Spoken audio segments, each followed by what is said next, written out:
Hi guys, in this video I want to show you how to make this beautiful arch with balloon garland. Something that I always do is place 2 layers of double-sided foam tape between each layer of the arch. This gives the design greater depth and drama. I use a 220 grams cardstock, which is normally 12 by 12. Then we're placing piece by piece on top and they fit perfectly. Now we start with the balloons. I wanted to make a design that was very easy to assemble, not thousands of scattered pieces that would drive us crazy. So to do it, we use a glue with a fine point around the balloons.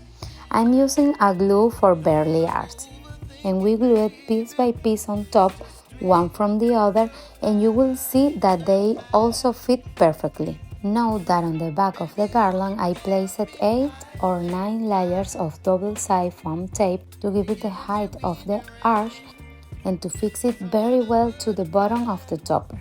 Then at the end I placed a stick and that's it. Don't forget like, subscribe and see my other tips videos.